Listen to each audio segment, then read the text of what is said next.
எப்பா new year வந்து அவ்வளவு சீக்கிரத்தில் ஒரு மாதம் போய்விட்டதே என்று சில நினைப்பதுண்டு. நாட்காட்டியும் நேரமும் வழக்கம் போல தன் லக்கை நோக்கி சரியாக ஓடிக்கொண்டிருக்கின்றன.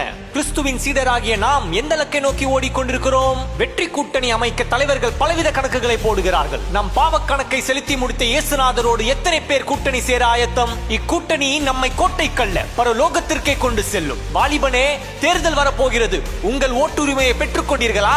சீக்கிரத்தில் பெற்றுக்கொள்ளவும். ஒரு நல்ல சீஷன் ராயனுக்கு கூறியதை ராயனுக்கு செலுத்துவான். நாட்டு நலனின் அக்கறை காட்டுவான். நீங்கள் எப்படி?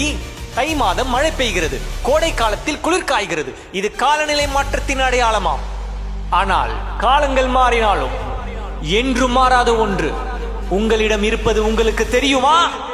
அப்கிரேடட் போன், பிராண்டட் டிரெஸ், புது மாடல் பைக் என்று கேட்கும் நம் பிள்ளை செல்வங்களிடம் நம் மனம் புதிதாக வேண்டும், மறுரூபமாக வேண்டும் என்று நாம் போதித்துள்ளோமா? உள்ளான மனிதன் மாறாமல் வெளித்தோற்றம் மாறுவதால் என்ன லாபம்?